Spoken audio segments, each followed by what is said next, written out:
Numerical number 4. Find the magnitude and direction of the vector represented by the following pair of component.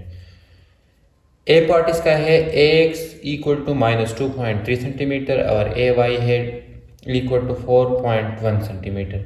इस तरह B part of this numerical क्या है कि ax equal to 3.9 metre and ay equal to -1.8 metre. So numerical number 2.4 मतलब second chapter का fourth numerical. Given data में है, given data लिखते हैं, ठीक है। गिवन डेटा में ए पार्ट में क्या है ax क्या है 2.3 सेंटीमीटर। ax का क्या मतलब कि एक वेक्टर है, ये क्या है इसका x कंपोनेंट, हॉरिजॉन्टल कंपोनेंट, और इसकी वैल्यू क्या है -2.3 सेंटीमीटर, ठीक है, -2.3 सेंटीमीटर। और इसका जो परपेंडिकुलर कंपोनेंट है ay है +4.1 सेंटीमीटर। इसको हम शो करेंगे इन कोऑर्डिनेट सिस्टम में, मैं आपको बताऊंगा। इस तरह न्यूमेरिकल का जो सेकंड पार्ट है वो क्या है कि एक वेक्टर है, इसका जो x कंपोनेंट है वो इक्वल है +3.9 सेंटीमीटर मीटर है, ठीक है, और इसका y कंपोनेंट है -1.8 मीटर। क्वेश्चन हमें क्या कहते हैं कि आप क्या फाइंड करें कि आप मैग्नीट्यूड एंड डायरेक्शन। तो हमने फाइंड क्या करना है, जो x है और y कंपोनेंट, इसका जो वेक्टर है a, इसका मैग्नीट्यूड और डायरेक्शन मतलब थीटा। इसी तरह ये a पार्ट का हो गया और b पार्ट का भी इस तरह हमने मैग्नीट्यूड और डायरेक्शन फाइंड करना है, ठीक है। तो किस तरह फाइंड करेंगे, हो जाएगा सोल्यूशन। ए पार्ट को देखिए, हम एक कोऑर्डिनेट सिस्टम ड्रा करेंगे। कोऑर्डिनेट सिस्टम क्या होता है, जिसमें एक हॉरिजॉन्टल लाइन होता है और एक वर्टिकल लाइन, और दोनों लाइन आपस में एक दूसरे के साथ मिलते हैं, जिधर मिलते हैं उसको हम कहते हैं सेंटर या ओरिजिन, ठीक है। ये क्या है एक्स एक्सिस, ये एक्स की इधर जो वैल्यू है वो है पॉजिटिव और इधर वैल्यू क्या है नेगेटिव। इस तरह ये है वाई और ये है वाई डैश या एक्स डैश इसको कहते हैं। इधर y की वैल्यू पॉजिटिव और इधर y की वैल्यू निगेटिव होती है, ठीक है। इसको हम क्या कहते हैं कोऑर्डिनेट सिस्टम। इस सिस्टम में ये फर्स्ट क्वाड्रेंट होता है, ये सेकंड क्वाड्रेंट होता है, ये थर्ड क्वाड्रेंट होता है, ये फोर्थ क्वाड्रेंट होता है। इधर से जो एंगल है ये 0 से स्टार्ट होकर इधर 90, इधर 180, इधर 270 और इधर 360। तो टोटल कितने डिग्रीज हो गए 360 डिग्री, ठीक है। ये होता है कोऑर्डिनेट सिस्टम। अब क्वेश्चन में हमें गिवन क्या है कि ए पार्ट इसमें है ax -2.3, मतलब क्या है ये ax का क्या मतलब कि हॉरिजॉन्टल लाइन में ax की वैल्यू कितनी है, इधर x की वैल्यू माइनस होती है ना, तो -2.3, सपोज ये इधर -2.3 सेंटीमीटर हो गया। इधर ay कितना है +4, तो y इधर क्या है प्लस है ना, तो 4.1 हम इधर आएंगे, तो ये हो जाएगा y, ठीक है। ये क्या हो जाएगा y। अब इसको हम इस तरह से करेंगे, ये वेक्टर्स के जो सेकंड वेक्टर है y वाला, इसका टेल इधर होगा, ठीक है, और हेड ये आ जाएगा। अब हमने फाइंड क्वेश्चन में क्या करना है, ये रिजल्टेंट। तो रिजल्टेंट हम किस तरह ड्रा करते हैं कि टेल को फर्स्ट वेक्टर के टेल से मिलाते हैं और हेड को लास्ट वेक्टर के हेड से मिला। तो हमने ये क्वेश्चन आपको समझ आया कि ये ax है, ये ay है, और हमने ये फाइंड करना है और ये एंगल फाइंड करना है। अब क्वेश्चन समझ में आ गया। तो सॉल्यूशन हम किस तरह फाइंड करेंगे, हमें पता है कि इस ट्राइंगल में ये बेस है, ये परपेंडिकुलर है और ये हाइपोटेन्यूज है। फ्रॉम पाइथागोरस थ्योरम हम क्या करेंगे, हमें पता है कि जो रिजल्टेंट ए वेक्टर है ये क्या है हाइपोटेन्यूज, और हाइपोटेन्यूज बराबर होता है ax² + ay² और होल अंडर द रूट। अब ax की वैल्यू हमें पता है कि वो है क्या, वो है -2.3, ठीक है, -2.3, और ay की वैल्यू है 4.1। अब हम वैल्यूज पुट करते हैं तो मैग्नीट्यूड अब रिजल्टेंट वेक्टर फाइंड हो जाएगा -2.3 square plus 4.1 whole square whole under the root. तो -2.3 का स्क्वायर हमारे पास आएगा, स्क्वायर जब हम माइनस के लेते हैं तो प्लस आते हैं ना, तो ये आ जाएगा प्लस 5.29 प्लस, और 4.1 का स्क्वायर आएगा क्या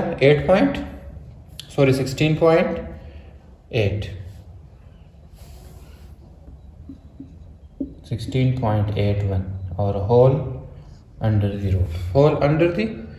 रूट और सेंटीमीटर स्क्वायर वो हम बाद में लिखेंगे। तो ये हो जाएगा मैग्नीट्यूड, इन दोनों को ऐड करेंगे तो आएगा क्या 21.1 और दोनों सेंटीमीटर है तो सेंटीमीटर स्क्वायर भी लिखते हैं, होल अंडर द रूट। तो इससे क्या आएगा, इससे आएगा मैग्नीट्यूड बराबर हो जाएगा 21.1 का अगर हम अंडर रूट लेंगे कैलकुलेट करेंगे तो आंसर आएगा 4.7 और सेंटीमीटर स्क्वायर और अंडर रूट खत्म होते हैं तो सैंपल सेंटीमीटर। तो मैग्नीट्यूड ऑफ रिजल्टेंट वेक्टर क्या है इसका 4.7 सेंटीमीटर। अब एंगल किस तरह फाइंड करते हैं, तो हमें पता है कि ट्राइंगल में जो थीटा होता है वो बराबर होता है टेंजेंट इनवर्स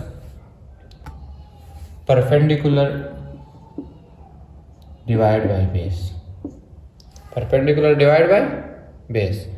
अब तो थीटा बराबर हो जाएगा टेंजेंट इनवर्स परपेंडिकुलर क्या है 4.1 और बेस क्या है 2.3। तो इससे आंसर आ जाएगा थीटा कितना हो जाएगा, थीटा बराबर हो जाएगा टेंजेंट इनवर्स, और इन दोनों को कैलकुलेट करेंगे तो आंसर आएगा 60.7 डिग्री।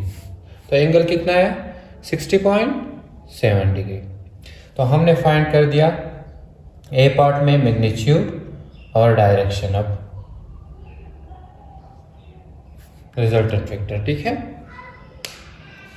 अब इस कोऑर्डिनेट सिस्टम से हम एक्चुअल एंगल भी फाइंड कर सकते हैं। किस तरह, ये तो हमारे पास ये एंगल बन गया, एक्चुअल एंगल हम इस तरह फाइंड कर सकते हैं। इधर क्या है x माइनस है और जो y कंपोनेंट है वो क्या है प्लस, तो मतलब इसका क्या है इधर माइनस इधर प्लस, माइनस और प्लस, तो ये क्या है सेकंड क्वाड्रेंट।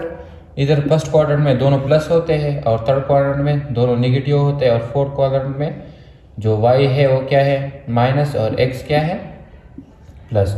तो सबसे पहले तो ये पॉइंट है कि इस सेकंड क्वाड्रेंट में है, ठीक है, ये क्या है इस सेकंड क्वाड्रेंट में। और सेकंड क्वाड्रेंट में हमें पता है कि जो टोटल एंगल होता है 180 के बराबर होता है।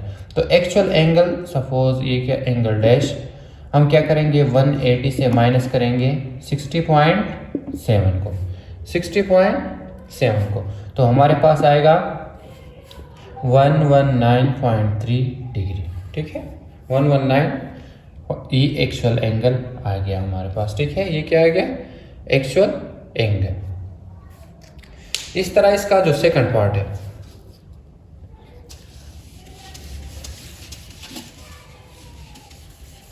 सेकंड पार्ट को अगर हम सेकंड पार्ट जो है बी पार्ट, इसमें क्या है, इसमें है ए एक्स की जो वैल्यू है वो 3.9 मीटर, ठीक है, और ए वाई की वैल्यू क्या है, ए वाई है वो -1.8 मीटर। सपोज ये हमारे पास क्या है एक कोऑर्डिनेट सिस्टम, ये क्या है एक कोऑर्डिनेट, इधर x पॉजिटिव इधर x निगेटिव इधर y पॉजिटिव y निगेटिव। अब ax की वैल्यू क्या है 3.9, तो इधर सपोज हमारे पास है x की वैल्यू आ गई 3.9, समझ में आया। और ay क्या है -1.8, तो सपोज ये है -1.8। तो हम वेक्टर्स को किस तरह ऐड करते हैं ग्राफिकली, एक वेक्टर जो हॉरिजॉन्टल है x 3.9 हो गया, जो दूसरा वेक्टर है -1.8, इसको हम किस तरह इसके साथ मिलाएंगे, तो ये हो गया सेकंड वेक्टर का टेल और ये हो जाएगा सेकंड वेक्टर का हेड, और ये कितना है 1.8, ये कितना है 3.9। अब रिजल्टेंट वेक्टर हमारे पास क्या आएगा, तो इस वेक्टर रिजल्टेंट वेक्टर का हम किस तरह मिलाएंगे, फर्स्ट वेक्टर के टेल से लास्ट वेक्टर के हेड को हम रिजल्टेंट वेक्टर इस तरह मिलाएंगे। अब ये क्या है ए एक्स और ये क्या है ए वाई, और हमने ये फाइंड करना है। अगेन एक ही मैग्नीट्यूड हमने फाइंड करना है और ये एंगल भी फाइंड करना है, ठीक है। और ये किस क्वाड्रेंट में है, ये first second third fourth quadrant में। फोर्थ क्वाड्रेंट में y की वैल्यू नेगेटिव और x की वैल्यू क्या होती है, पॉजिटिव, ठीक है। फ्रॉम पाइथागोरस थ्योरम इस ट्राइंगल का जो मैग्नीट्यूड है वो बराबर होगा किसका, जो हॉरिजॉन्टल कंपोनेंट का स्क्वायर है प्लस वर्टिकल कंपोनेंट उसका स्क्वायर और whole under the root, base perpendicular square और होल अंडर द रूट। ये बराबर हो जाएगा x की वैल्यू है 3.9 होल स्क्वायर और ay की वैल्यू है -1.8 whole square whole under the root. अब 3.9 का अगर हम स्क्वायर करें इसको तो ये आ जाएगा 5.21 और मीटर स्क्वायर प्लस -1.8 का स्क्वायर आएगा 3.24 मीटर स्क्वायर और होल अंडर द रूट। अब ये बराबर हो जाएगा मैग्नीट्यूड, दोनों को ऐड करेंगे तो ये इक्वल आ जाएगा 18.45 metre square whole under the root. और अंडर रूट को अगर हम कैलकुलेट करेंगे इसका तो ये बराबर हो जाएगा मैग्नीट्यूड 4.3 मीटर। तो ये मैग्नीट्यूड कितना आया 4.3। अब एंगल उसी तरह हम फाइंड करेंगे जिस तरह ए पार्ट में फाइंड किया था। एंगल बराबर हो जाएगा 10 परपेंडिकुलर है 1.8 डिवाइड बाई 3.9 और इससे आएगा क्या, टेंजेंट इनवर्स से आएगा 24.8 डिग्री।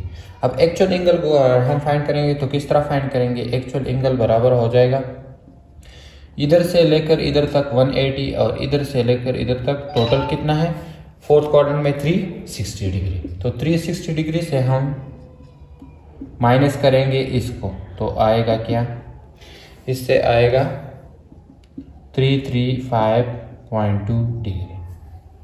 ये हो जाएगा सेकंड पार्ट का। Numerical number 5, vector f having magnitude 5.5 newton makes 10 degree angle with x axis and vector r with magnitude 4.3 metre and makes 80 degree angle with x axis.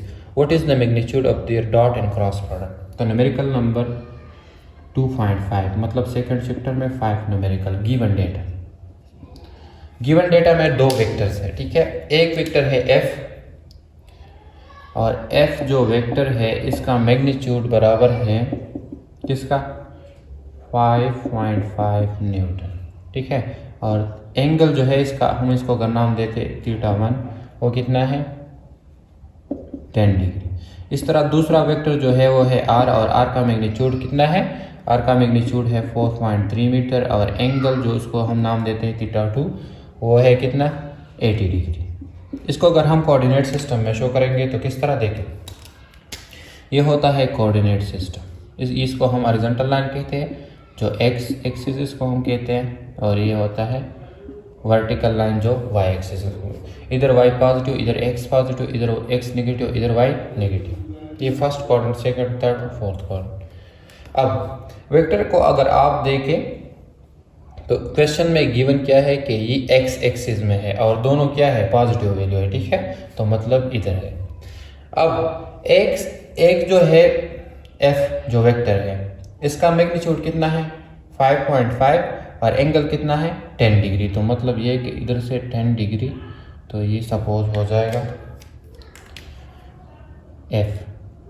ये हमारे पास क्या है f एक वेक्टर और ये 10 डिग्री इसका angle हो गया। अब दूसरा जो वेक्टर है वो क्या है r, और r कितना है, r है 4.3। तो ये सपोज 4.3 और इसका एंगल कितना है, इसका एंगल इधर से इधर तक कितना है 80 डिग्री और इसका मैग्नीट्यूड कितना है 4.3। ये दो वेक्टर्स है। क्वेश्चन हमें क्या कहता है कि आप क्या फाइंड करें कि इन दोनों का डॉट प्रोडक्ट, ठीक है, और क्रॉस प्रोडक्ट फाइंड करें। तो ये तो हो गया गिवन डेटा। फाइंड हमने क्या करना है, दोनों वेक्टर के डॉट प्रोडक्ट, इसको डॉट प्रोडक्ट कहते हैं, और दोनों वेक्टर के क्रॉस प्रोडक्ट, क्रॉस प्रोडक्ट। तो हो जाएगा सोल्यूशन। इसको सॉल्व हम किस तरह करेंगे?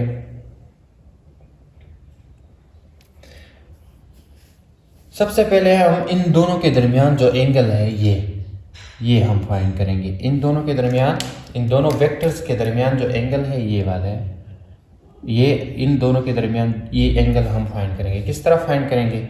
इसको अगर हम सपोज नाम देते हैं सिंपल थीटा, तो थीटा हमारे पास बराबर होगा θ2 माइनस θ1। इससे जो 80 डिग्री है टोटल, इससे हम इस 10 को माइनस करेंगे तो इन दोनों के दरमियान क्या हो जाएगा? एंगल फाइंड हो जाएगा। तो ये हो जाएगा 80 minus 10 which is equal to 7 degree. सबसे पहले हमने क्या करना है? इन दोनों वेक्टर्स के दरमियान जो एंगल है वो हमने फाइंड करना है। तो ये वो फाइंड हो गया। नेक्स्ट ए पार्ट को हम सॉल्व करते हैं, डॉट प्रोडक्ट। तो डॉट प्रोडक्ट हमें पता है कि डॉट प्रोडक्ट जो है इसका मैग्नीट्यूड बराबर होगा किसका? वेक्टर एफ का मैग्नीट्यूड मल्टीप्लाई आर का मैग्नीट्यूड और दोनों के दरमियान जो एंगल है cos थीटा वो, ठीक है, cos थीटा। तो ये बराबर हो जाएगा f बराबर है 5.5 मल्टीप्लाई आर बराबर है 4.3 मल्टीप्लाई cos और थीटा कितना है? 70। थीटा कितना है? 70। तो दोनों को मल्टीप्लाई करके क्या आएगा? ये हो जाएगा 5.5 मल्टीप्लाई 4.3 मल्टीप्लाई cos 70 कितना है? 0.342। 0.342। अब इन तीनों को हम मल्टीप्लाई करते हैं तो आंसर आएगा 8.09, ठीक है, न्यूटन और मीटर। न्यूटन और मीटर, या अगर हम इसको राउंड अप करके तो ये हो जाएगा 8.1 न्यूटन मीटर। तो ये डॉट प्रोडक्ट फाइंड हो गया और डॉट प्रोडक्ट किसके बराबर हो गया? 8.1 न्यूटन मीटर की। देखिए अगेन क्वेश्चन को, न्यूमेरिकल को, दो वेक्टर से एक एफ एक आर। एफ एक्स एक्सिस के साथ एफ का जो एंगल है वो 10 डिग्री और आर का जो एंगल है वो कितना है? 80 डिग्री। मैग्नीट्यूड ये है और आर का ये है। क्वेश्चन हमें ये कहता है कि इन दोनों के दरमियान डॉट प्रोडक्ट फाइंड करें और क्रॉस प्रोडक्ट फाइंड करें। सबसे पहले हम क्या करेंगे? इन दोनों वेक्टर्स के दरमियान जो एंगल है वो हम फाइंड करेंगे। किस तरह? वो हम इस एक जो आर है, आर का एंगल है इधर एक्स एक्सिस से, इससे हम माइनस करेंगे एफ का एंगल। तो हमारे पास जो दोनों के दरमियान एंगल है वो फाइंड हो जाएगा और वो कितना है इन दोनों के दरमियान? 70 डिग्री। देन हमें मालूम है कि डॉट प्रोडक्ट का मैग्नीट्यूड बराबर होता है दोनों वेक्टर्स का मैग्नीट्यूड और cos थीटा के। तो cos एंगल थीटा तो हमें पता है, तो दोनों मैग्नीट्यूड भी हमें मालूम है, तो इससे हमने फाइंड कर दिया डॉट प्रोडक्ट। अब क्रॉस प्रोडक्ट का मैग्नीट्यूड को देखें। हमें मालूम है कि क्रॉस प्रोडक्ट का मैग्नीट्यूड इक्वल होता है दोनों के मैग्नीट्यूड, ठीक है, और साइन थीटा के। तो देखिए ये बराबर हो जाएगा 5.5 मल्टीप्लाई 4.3 मल्टीप्लाई साइन 70। फर्क क्या है cos और साइन का? क्रॉस में साइन और डॉट में cos, ये आपने याद रखना है। तो साइन 70 से क्या आएगा? साइन 70 से आएगा 5.5 मल्टीप्लाई 4.3 मल्टीप्लाई साइन 70 से आएगा 0.939। अब हम इन तीनों को मल्टीप्लाई करते हैं तो आंसर आएगा 22.2 न्यूटन मीटर। तो ये हो गया साइन क्रॉस प्रोडक्ट का मैग्नीट्यूड। क्रॉस प्रोडक्ट मैग्नीट्यूड कितना आया? 22.2 न्यूटन मीटर। तो ये हो गया न्यूमेरिकल सॉल्व 2.5।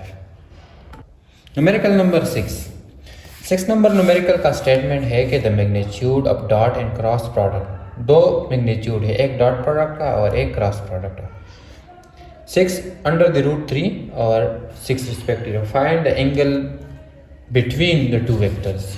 अब क्वेश्चन को देखें। एक मैग्नीट्यूड है डॉट प्रोडक्ट, ठीक है, दो वेक्टर है सपोज ए एंड बी, और इस दोनों के दरमियान जो डॉट प्रोडक्ट का मैग्नीट्यूड है वो इक्वल है कितना? 6 और under the root 3। Numerical number 2.6, ठीक है। सेकंड चैप्टर का 6 में बनता है। और एक क्या है, क्रॉस प्रोडक्ट का मैग्नीट्यूड। दो वेक्टर सपोज ए और बी, इन दोनों के दरमियान जो क्रॉस प्रोडक्ट का मैग्नीट्यूड है वो कितना है, 6। क्वेश्चन हमें क्या कहते हैं, क्या फाइंड करें। ये जो दो मैग्नीट्यूड्स है, डॉट प्रोडक्ट का और क्रॉस प्रोडक्ट का, आप इन दोनों के दरमियान फाइंड करें एंगल। फाइंड क्या करें, एंगल। तो देखिए सॉल्यूशन। अब हमें क्या मालूम है, हमें ये मालूम है कि जो मैग्नीट्यूड ऑफ डॉट प्रोडक्ट होता है वो बराबर होता है क्या, दोनों का मैग्नीट्यूड और कॉस थीटा। ठीक है। इसी तरह इसको अगर सपोज नाम दे इक्वेशन 1, इसी तरह जो क्रॉस प्रोडक्ट का मैग्नीट्यूड होता है वो बराबर होता है दोनों का मैग्नीट्यूड, जिस तरह हमने क्वेश्चन न्यूमेरिकल नंबर 5 क्या है, साइन थीटा की। तो ये हो गया न्यूमेरिकल नंबर 2। अब अगर हम इन दोनों को क्या करें, आपस में डिवाइड करें, मतलब क्या है कि इक्वेशन 2 को डिवाइड करें इक्वेशन 1 पे, तो क्या हो जाएगा, क्रॉस प्रोडक्ट का magnitude divided by dot product का मैग्नीट्यूड। और इसी तरह A B sine theta divide हो जाएगा ए बी कॉस थीटा। अब हमें मालूम है क्या कि टेंजेंट थीटा बराबर होता है sign theta divide by perpendicular divide by base की ना। तो इसकी जगह हम क्या लिखेंगे, ये बराबर हो जाएगा क्रॉस प्रोडक्ट का magnitude divide by dot product का मैग्नीट्यूड। सही है। और A B into A B और ए बी ख़त्म हो जाएंगे ना, ये भी ख़त्म हो जाएंगे, तो ये बराबर हो जाएगा टेंजेंट थीटा के। अब देखिए क्वेश्चन को, ये जो टेंजेंट थीटा है ये बराबर हो जाएगा, क्रॉस प्रोडक्ट का मैग्नीट्यूड बराबर है 6 under the root 3, sorry only 6 के, ठीक है, ओनली 6। और ये बराबर है 6 इंटू अंडर द रूट 3, तो 6 और 6 कैंसल, तो टेंजेंट थीटा बराबर हो जाएगा 1 इंटू अंडर द रूट 3। अब थीटा हम किस तरह फाइंड करेंगे, तो थीटा बराबर हो जाएगा tangent inverse into 1 divide by under the root 3। अब ये टेंजेंट इनवर्स हम किस तरह लिखते हैं, देखें इसको, देखिए 1 इंटू अंडर द रूट 3। ये टेंजेंट इस थीटा के साथ क्या है, मल्टीप्लाई। तो थीटा अगर इस टेंजेंट को हम इधर शिफ्ट करेंगे तो क्या हो जाएगा, मल्टीप्लाई है, तो इधर क्या हो जाएगा, डिवाइड। ठीक है। इधर इसका पावर +1 है, इसको अगर हम इस ऊपर शिफ्ट करेंगे तो ये क्या हो जाएगा, टेंजेंट -1 हो जाएगा ना, और 1 इंटू अंडर द रूट 3। ये इस तरह होता है। ठीक है। अब ये तो मैंने आपको समझाने के लिए बताया। थीटा बराबर हो जाए, ये बेसिक्स आपने याद रखने, तो थीटा बराबर हो जाएगा टेंजेंट इनवर्स, तो tangent inverse 1 divide by under the root 3 से क्या वैल्यू होती है, ये आती है 30। तो मतलब क्या हुआ कि दोनों के दरमियान एंगल कितना है, 30 डिग्री। तो ये हो गया न्यूमेरिकल नंबर 6। न्यूमेरिकल नंबर 6 में दो मैग्नीट्यूड्स थे, दो वेक्टर के मैग्नीट्यूड्स थे, एक डॉट प्रोडक्ट और एक क्रॉस प्रोडक्ट। क्वेश्चन ने कहा कि आप क्या फाइंड करें, थीटा। तो हमें मालूम है कि डॉट प्रोडक्ट इसके बराबर होता है, क्रॉस प्रोडक्ट इसके बराबर होता है। अब हम क्या करते हैं नेक्स्ट स्टेप में कि इसको इस पे डिवाइड करते हैं। ठीक है। एक cross product divide by dot product, तो ये ख़त्म हो जाएगा और इससे हमें पता है कि आ जाएगा टेंजेंट थीटा की। अब इस थीटा हमें हमारे पास आएगा टेंजेंट इनवर्स इंटू ये वैल्यू, और इससे आया 30 डिग्री।